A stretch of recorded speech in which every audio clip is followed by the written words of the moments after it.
ഒരു പ്രണയം ഒരു കാത്തിരിപ്പ് ഭാഗം 12 രചന ഗായത്രി ദേവ്. ഗായത്രി പെട്ടെന്ന് തന്നെ അവളുടെ റൂമിലേക്ക് പോയി.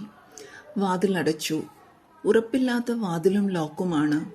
ഒരു തള്ളലിൽ തന്നെ വാതിൽ തുറന്നു പോകാൻ സാധ്യതയുണ്ട്. അവൾ ആശങ്കയോടെ ചിന്തിച്ചു.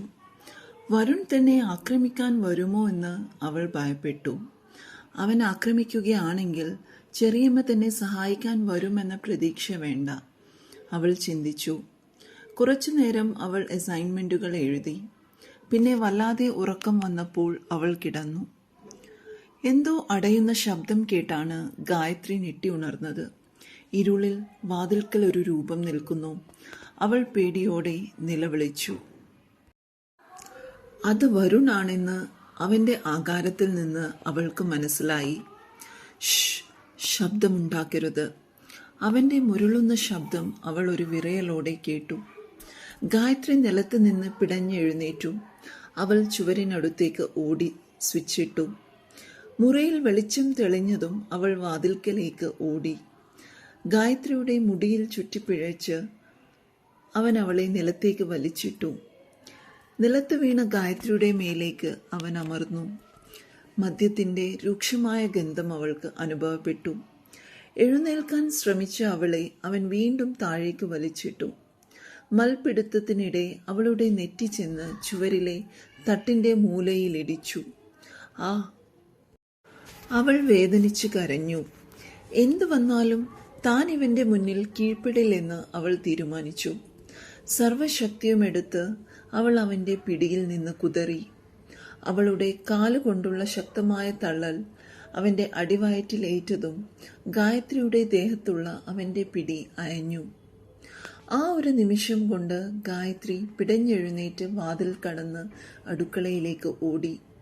അടുക്കള വാതിൽ വലിച്ചു തുറന്ന് അവൾ ഇരുട്ടിലേക്ക് ഓടിയിറങ്ങി. അയൽവക്കത്തെ വിമലേച്ചിയുടെ വീട്ടിലേക്ക് അവൾ ഓടിക്കയറി. വിമലേച്ചി എന്ന് നിലവിളിച്ചുകൊണ്ട് ഓടിക്കയറി വന്ന അവളുടെ പിന്നാലെ വിമലയുടെ വളർത്തുനായയും ഓടിവന്നു. അവളുടെ ദേഹത്തേക്ക് ചാഞ്ഞു വന്നു അപ്പു എന്ന ആ നാട്ടുപട്ടി. അവൾ എന്നും അതിനെ തലോടുകയും സംസാരിക്കുകയും ഒക്കെ ചെയ്യുന്നതാണ്. ഏങ്ങലടിച്ചു കരഞ്ഞുകൊണ്ട് അവൾ വരാന്തയിലേക്ക് വീണിരുന്നു. വിമലേച്ചി, വിമലേച്ചി! അവളുടെ കരച്ചിലും അപ്പുവിൻ്റെ ഉച്ചത്തിലുള്ള കുരയും കേട്ട് വിമലയുടെ വീട്ടിൽ ഒന്നാകെ ലൈറ്റുകൾ തെളിഞ്ഞു.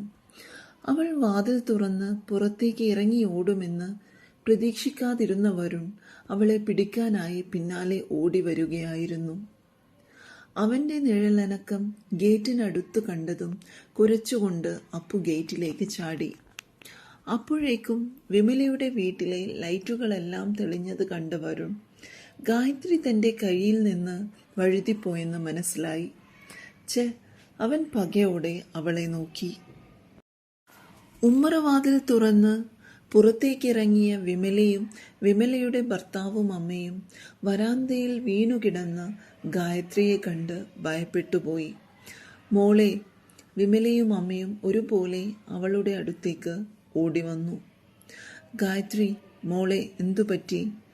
അവർ ആകുലതയോടെ ചോദിച്ചു. വിങ്ങിക്കരഞ്ഞുകൊണ്ട് അവൾ വിമലയുടെ അമ്മയെ കെട്ടിപ്പിടിച്ചു. അപ്പോഴാണ് വിമല ശ്രദ്ധിക്കുന്നത്. അവളുടെ അലങ്കോലമായ വസ്ത്രങ്ങളും പാറിപ്പറന്ന മുടിയും ഒഴുകുന്ന മിഴിനീരും നെറ്റിയിൽ നിന്ന് മുഖത്തിൻ്റെ ഒരു വശത്തേക്ക് ഒഴുകിയിറങ്ങുന്ന രക്തച്ചാലും. അയ്യോ മോളെ, എന്തു പറ്റിയടി? നെറ്റി ആകെ മുറിഞ്ഞിട്ടുണ്ടല്ലോ. ആരോ അവളെ ഉപദ്രവിക്കാൻ ശ്രമിച്ചതാണെന്ന് വിമലയ്ക്ക് ബോധ്യമായി. വാ, വരാന്തയിലിരിക്കണ്ട, ഉള്ളിലേക്കിരിക്കാം, വിമല പറഞ്ഞുകൊണ്ട് ഗായത്രിയെ പിടിച്ച് എഴുന്നേൽപ്പിച്ചു. ഉള്ളിലെ സോഫയിൽ അവളെ കൊണ്ടിരുത്തി കുടിക്കാൻ ഒരു ഗ്ലാസ് വെള്ളം കൊണ്ടുവന്നു കൊടുത്തു. അവർ അലിവോടെ അവളെ നോക്കി. സുനിത ഗായത്രിയെ ഇട്ടു കഷ്ടപ്പെടുത്തുന്നതൊക്കെ അവർക്കറിയാം. എന്താണ് മോളെ സംഭവിച്ചത്?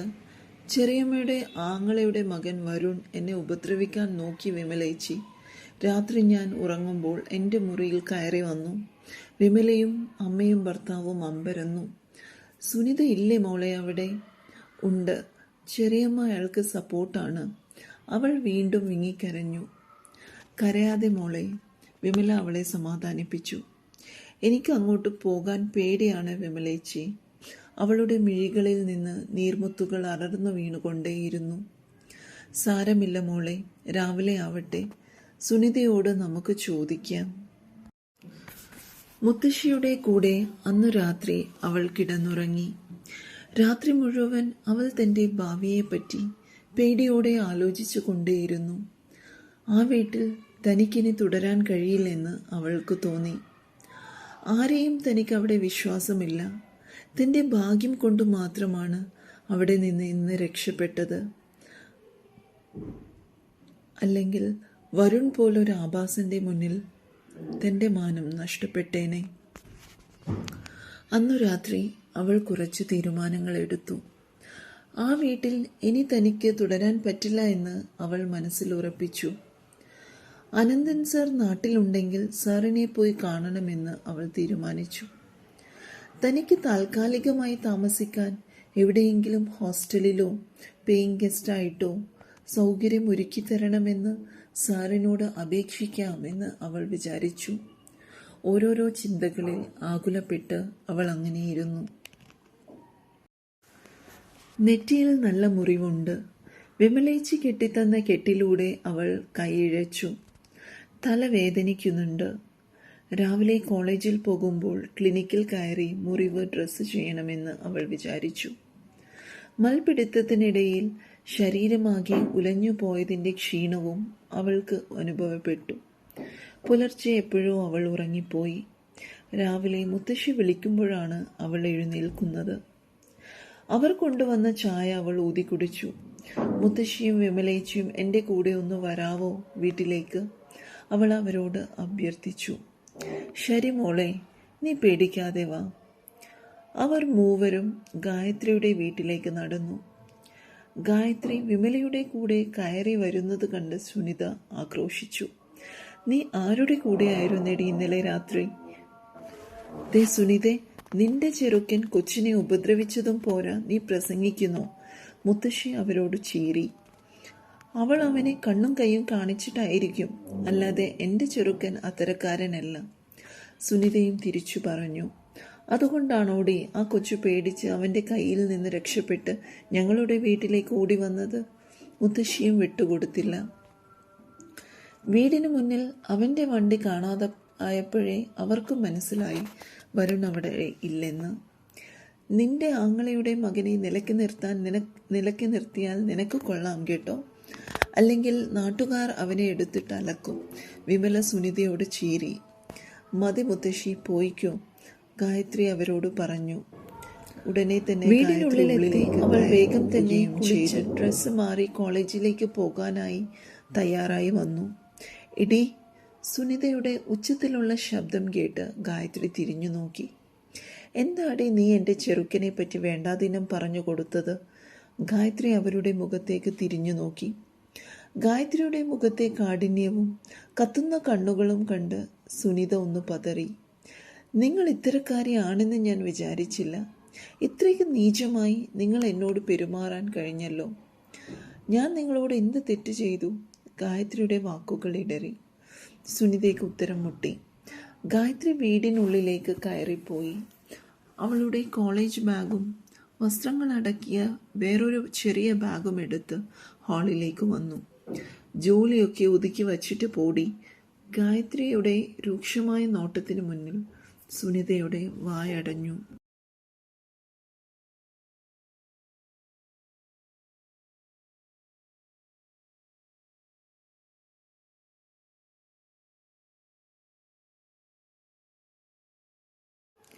ഞാൻ പോലീസ് സ്റ്റേഷനിൽ ചെന്ന് ഒരു പരാതി കൊടുത്താലുണ്ടല്ലോ, നിങ്ങളെയും നിങ്ങളുടെ ആങ്ങളയുടെ മകനും മക്കളും ഒക്കെ ജയിലിൽ പോകേണ്ടി വരും.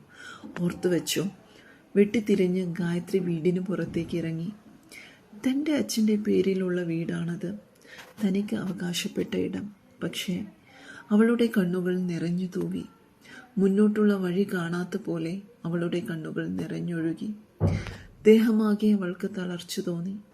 ഈ വീട്ടിലേക്ക് തനിക്ക് അവരെ വിശ്വസിച്ച് ഇനി തനിച്ചു കഴിയാൻ സാധിക്കില്ല. ബസ് കയറി അവൾ പഞ്ചായത്ത് ഓഫീസിനടുത്തിറങ്ങി. വാർഡ് മെമ്പറായ ശ്രീമതി ടീച്ചറെ കാണാനായി അവൾ കാത്തിരുന്നു. ഈ വിവരം അവരെ അറിയിക്കണമെന്ന് അവൾക്ക് തോന്നി. ഏതെങ്കിലും ഹോസ്റ്റലിലോ മറ്റോ തനിക്കൊരു താമസ സൗകര്യം ടീച്ചർക്ക് ഒരുക്കിത്തരാൻ പറ്റുമോ എന്ന് ചോദിക്കണം. പഞ്ചായത്ത് ഓഫീസിലെ പ്യൂൺ വന്ന് ടീച്ചർ ഒരാഴ്ചയായി മകൻ്റെ അടുത്ത് ബാംഗ്ലൂരിൽ പോയിരിക്കുകയാണെന്ന് അവളോട് പറഞ്ഞു. അവൾ ടീച്ചറിൻ്റെ നമ്പറിലേക്ക് 2-3 തവണ വിളിച്ചു നോക്കി. എടുക്കാതായപ്പോൾ അവൾ ആ ശ്രമം ഉപേക്ഷിച്ചു. പഞ്ചായത്ത് ഓഫീസിൽ നിന്ന് ഇറങ്ങി അവൾ കുറച്ചു ദൂരം നടന്നു. അനന്തൻ സാറിനെ ഒന്ന് വിളിച്ചു നോക്കിയാലോ? കുറേ കാലമായി സാർ തന്നെ കണ്ടിട്ട്. എഞ്ചിനീയറിംഗ് ഫസ്റ്റ് ഇയർ അഡ്മിഷൻ സമയത്താണ് സാറിനെ അവസാനമായി കണ്ടത്. അന്ന് ഫീസ് അടക്കാൻ തികയാതെ വന്നപ്പോഴാണ് ശ്രീദേവി ടീച്ചർ അനന്തൻ സാറിനോട് പറയുന്നതും സാർ ബാക്കി ഫീസ് അടച്ചതും. പലപ്പോഴായി തനിക്ക് അത്യാവശ്യ ഘട്ടങ്ങളിലൊക്കെ സാർ ഒരു ദൈവദൂതനെ പോലെ എത്തിയിട്ടുണ്ട്. തൻ്റെ അവസ്ഥകളൊക്കെ ശ്രീദേവി ടീച്ചർ പറഞ്ഞിട്ട് അദ്ദേഹത്തിനറിയാം. ഒന്ന് വിളിച്ചാലോ സാറിന് തനിക്കൊരു ഷെൽട്ടർ ഒരുക്കാൻ പറ്റിയേക്കും. അവൾ ഫോൺ എടുത്ത് അനന്തൻ്റെ നമ്പറിലേക്ക് ട്രൈ ചെയ്തു. എൻഗേജ്ഡ് ആണ്. പലതവണ അവൾ ശ്രമിച്ചെങ്കിലും കോൾ കണക്റ്റായി. നിരാശയോടെ അവൾ ബസ് സ്റ്റോപ്പിലേക്ക് നടന്നു. കുറച്ചുകൂടിയുണ്ട് ബസ് സ്റ്റോപ്പിലേക്ക്. നെറ്റി വല്ലാതെ വേദനിച്ചപ്പോൾ അവൾ തൊട്ടുനോക്കി. നന്നായി ചതഞ്ഞിട്ടുണ്ട്. തട്ടിൻ്റെ മൂലയിൽ തട്ടി ആഴത്തിൽ മുറിഞ്ഞിട്ടുമുണ്ട്. അവൾ തൊട്ടപ്പോൾ കയ്യിൽ കുറച്ച് ചോര പടർന്നു. പതിയെ രക്തം കിനിയുന്നുണ്ട് എന്ന് അവൾക്ക് തോന്നി. വല്ലാതെ ദാഹിക്കുന്നുമുണ്ട്. അവൾ ഫോൺ എടുത്ത് സമയം നോക്കി. 9:30 ആയിരിക്കുന്നു. കോളേജിൽ ക്ലാസ് സ്റ്റാർട്ട് ചെയ്തു കാണും. സിമിയുടെ 2-3 മിസ് കോൾസ് വന്ന് കിടപ്പുണ്ട്. ഇന്ന് വൈകുന്നേരത്തിനുള്ളിൽ താൻ എവിടെ പോയി ഒരു താമസ സൗകര്യം കണ്ടെത്തും. സിമിയോട് പറഞ്ഞാൽ അവളുടെ വീട്ടിൽ നിൽക്കാൻ വേണ്ടി അവൾ നിർബന്ധിക്കും. പക്ഷേ എത്ര കാലം അവളെ ബുദ്ധിമുട്ടിക്കാൻ പറ്റും? അവൾ ആലോചനയോടെ ബസ് ഷെൽട്ടറിലിരുന്നു. അധികം ആളുകളൊന്നുമില്ല അവിടെ. ബാഗ് മടിയിൽ വെച്ച് എന്ത് ചെയ്യണമെന്നറിയാതെ അവൾ ആകുലപ്പെട്ടു. ഈ നേരത്താണ് സൂര്യൻ്റെ കാർ ആ റോഡിലേക്ക് കയറിയത്. അവൻ ഇന്ന് കോളേജിലേക്ക് ലേറ്റ് ആയിട്ടാണ് ഇറങ്ങിയത്. രാവിലെ ഒരു ഓൺലൈൻ ബിസിനസ് മീറ്റ് അറ്റൻഡ് ചെയ്ത് വളരെ വൈകിയാണ് ഇറങ്ങാൻ പറ്റിയത്. ബസ് സ്റ്റോപ്പിനടുത്തെത്തിയപ്പോൾ ഉണ്ടായ ട്രാഫിക്കിൽ അവൻ കാർ സ്ലോ ചെയ്ത് പുറത്തേക്ക് നോക്കിയപ്പോൾ ബസ് ഷെൽട്ടറിൽ ഗായത്രി ഇരിക്കുന്നത് കണ്ടു. അവൻ്റെ കണ്ണുകൾ ചുരുങ്ങി. ഇവളെന്താ ഇവിടെ? മടിയിൽ ഒരു ബാഗും വച്ചിട്ടുണ്ടല്ലോ. ബസ് സ്റ്റോപ്പ് കഴിഞ്ഞ് കുറച്ച് മുന്നോട്ട് പോയി സൂര്യൻ കാർ ഒതുക്കി നിർത്തി. കാറിൽ നിന്ന് ഇറങ്ങി അവൻ ഗായത്രി ഇരിക്കുന്ന ബസ് സ്റ്റോപ്പിലേക്ക് നടന്നു വന്നു. അവൾ അവനെ കണ്ടില്ല. സൂര്യൻ അവളെ സൂക്ഷിച്ചു നോക്കി. ക്ഷീണിച്ചാണ് അവൾ ഇരിക്കുന്നത്. മുടിയാകെ പാറിപ്പറന്നിരിക്കുന്നു. പെട്ടെന്നാണ് നെറ്റിയിലെ മുറിവും അവൻ്റെ ശ്രദ്ധയിൽപ്പെടുന്നത്. ഗായത്രി! ഗൗരവത്തോടെയുള്ള അവൻ്റെ വിളിയൊച്ച കേട്ട് അവൾ ഞെട്ടി എഴുന്നേറ്റു. താൻ എന്താ ഇവിടെ ഇരിക്കുന്നത്? കോളേജിൽ പോയില്ലേ? ഗായത്രി ഇരുന്നിടത്ത് നിന്ന് പിടഞ്ഞെഴുന്നേറ്റു. ഇല്ല സർ, അവൾ പതുക്കെ പറഞ്ഞു. അവൾ അമ്പരപ്പോടെ അവനെ നോക്കി. എന്താ നെറ്റിയിൽ പറ്റിയത്? കണ്ണുകൾ ചുരുക്കി നെറ്റിയിൽ തൊടാനായി അവൻ കൈ ഉയർത്തി. ഗായത്രി മെല്ലെ പിന്നോട്ട് മാറി. സ്ലിപ്പായി വീണതാണ്. അവൾ പറഞ്ഞത് കള്ളമാണെന്ന് അവന് മനസ്സിലായി. താൻ എങ്ങനെ ഈ ബസ് സ്റ്റോപ്പിലെത്തി? ഞാൻ ഇവിടെ ഒരാളെ കാണാൻ. അവൾ വീണ്ടും വിക്കി. ഓക്കെ, താൻ കോളേജിലേക്കാണോ? അതെ സർ. എപ്പോഴാ ബസ് വരുന്നത്? Come with me. അവൻ മുന്നോട്ട് നടന്നു. സർ, ഞാൻ ബസ്സിൽ. അവൾ മുഴുവൻ പറയുന്നതിന് മുൻപേ അവൻ്റെ രൂക്ഷമായ നോട്ടം അവളെ തേടിയെത്തി. ദേഷ്യത്തിൽ അവളുടെ കയ്യിലിരുന്ന ബാഗ് അവൻ പിടിച്ചു വാങ്ങി മുന്നോട്ട് നടന്നു. Sir, sir. ഗായത്രി അവൻ്റെ പിന്നാലെ ഓടി. സൂര്യൻ അത് ശ്രദ്ധിച്ചില്ല. അവൻ പിൻസീറ്റിലേക്ക് ബാഗ് വെച്ച് ഡ്രൈവിംഗ് സീറ്റിനടുത്തേക്ക് നടന്നു. കയറ്. ആജ്ഞ പോലെ അവൻ അവളോട് പറഞ്ഞു. Sir, what? അവൻ്റെ ദേഷ്യപ്പെട്ട ചോദ്യത്തിനു മുൻപിൽ അവൾ നിശബ്ദയായി. ഗെറ്റ് ഇൻ, അവൻ വീണ്ടും ഗൗരവത്തോടെ പറഞ്ഞപ്പോൾ അവൾ ഗത്യന്തരമില്ലാതെ കാറിലേക്ക് കയറി. കുറച്ചു മുന്നോട്ട് പോയി ആളൊഴിഞ്ഞ റോഡിലെത്തിയപ്പോൾ സൂര്യൻ വണ്ടി ഒതുക്കി നിർത്തി. താൻ ഇനി പറയൂ, എന്താണ് തനിക്ക് പറ്റിയത്? താൻ എന്താ വല്ലാതെ ഡള്ളായിട്ടിരിക്കുന്നത്? ഈ നെറ്റിയിലെ മുറിവ് എങ്ങനെ ഉണ്ടായതാ? ഒന്നുമില്ല സർ, അത് ഞാൻ അറിയാതെ വീണതാണ്. സൂര്യൻ അവളെ തറപ്പിച്ചു നോക്കി. ഗായത്രി, താൻ എന്നോട് കള്ളം പറഞ്ഞ് നിൽക്കാമെന്ന് വിചാരിക്കേണ്ട. തൻ്റെ മുഖം പറയുന്നുണ്ട് താൻ പറയുന്നത് കള്ളമാണെന്ന്. താൻ ഇന്ന് സത്യം പറയാതെ നമ്മൾ ഇവിടെ നിന്ന് പോകുന്നില്ല. സർ, സർ, ഗായത്രി ദയനീയതോടെ അവനെ വിളിച്ചു. അവളെ നോക്കാതെ റോഡിലേക്ക് ഉറ്റുനോക്കി ഇരിക്കുകയാണ് അവൻ. സർ, ഗായത്രി വീണ്ടും അവനെ വിളിച്ചു. അവൻ പതുക്കെ മുഖം തിരിച്ച് അവളെ നോക്കി. സർ, അവൾ വീണ്ടും വിക്കി. തൻ്റെ മുഖമാകെ അവൻ്റെ കണ്ണുകൾ ഓടി നടക്കുന്നത് കണ്ട് അവൾ വിറയലോടെ മുഖം താഴ്ത്തി. അവൻ വീണ്ടും കാർ. ഗായത്രി മുഖം കുനിച്ചിരിക്കുകയാണ്. അവൾക്ക് കണ്ണുകൾ നിറഞ്ഞു വന്നു. ഇറങ്ങ്, അവൻ അവളോട് പറഞ്ഞു. അപ്പോഴാണ് അവൾ മുഖമുയർത്തി നോക്കിയത്. അവർ അന്ന് വന്ന ആശുപത്രിയുടെ പാർക്കിങ്ങിലാണ് വണ്ടി. കം. ഡോർ തുറന്നിറങ്ങി അവൻ അവളുടെ ഭാഗത്തെ ഡോർ തുറന്നു കൊടുത്തു. ഗായത്രി പതുക്കെ ഇറങ്ങി. അവൻ അവളെ നേഴ്സിംഗ് സ്റ്റേഷനിലേക്ക് കൊണ്ടുപോയി. അവനെ കണ്ട നഴ്സുമാർ പരിചയഭാവത്തിൽ ചിരിക്കുകയും വിഷ് ചെയ്യുകയും ചെയ്തു. ആശുപത്രിയുടെ ഓണറായ ശ്രീദേവി മാഡത്തിൻ്റെ മകനാണ് സൂര്യനെന്ന് അവരൊക്കെ അറിഞ്ഞു തുടങ്ങിയതേയുള്ളൂ. നഴ്സിനോട് ഗായത്രിയുടെ മുറിവ് ഡ്രസ്സ് ചെയ്യണമെന്ന് സൂര്യൻ പറഞ്ഞു. 2 നഴ്സുമാർ മരുന്നും കോട്ടണും മറ്റു സാധനങ്ങളും അടങ്ങിയ ഒരു ട്രേ എടുത്ത് അവരുടെ അടുത്തേക്ക് വന്നു. എന്തു പറ്റിയതാണ് എന്ന് നഴ്സ് അവളോട് ചോദിച്ചു. നിലത്ത് സ്ലിപ്പായി വീണതാണ്, അവൾ മുഖമുയർത്താതെ പറഞ്ഞു. സൂര്യൻ അവളെ തന്നെ ഉറ്റുനോക്കുന്നുണ്ട്. അവൾ അത് ഇടങ്കണ്ണാൽ കാണുന്നുമുണ്ട്. നഴ്സ് പതുക്കെ അവളുടെ മുറിവ് ക്ലീൻ ചെയ്യാൻ അവൾ എരിവ് വലിക്കുന്നത് വല്ലാതെ വേദന. ചെയർ മൂവ് ചെയ്ത് സൂര്യൻ അവളുടെ അടുത്തിരുന്നു. അവളുടെ ഉള്ളം കൈ പൊതിഞ്ഞു പിടിച്ചു. അവളുടെ കയ്യിൽ അവൻ പതുക്കെ അമർത്തി പിടിച്ചു. വേദനിക്കുമ്പോൾ അവളുടെ വിരലുകളും അവൻ്റെ കയ്യിൽ മുറുകി. ഇതെങ്ങനെ പറ്റി എന്ന് നഴ്സ് വീണ്ടും ചോദിച്ചപ്പോൾ അവളൊന്നും മിണ്ടിയില്ല. ആരെങ്കിലും പിടിച്ച് തള്ളിയോ തന്നെ? അവർ ചോദിച്ചപ്പോൾ അവളുടെ മുഖം വിയർത്തു. റിലാക്സ്, അവളുടെ ടെൻഷൻ കണ്ട് സൂര്യൻ പതുക്കെ പറഞ്ഞു. തുടരും. ഇഷ്ടമായെങ്കിൽ എല്ലാവരും സബ്സ്ക്രൈബും ലൈക്കും കമൻറ്റും ചെയ്യണേ. Thank you.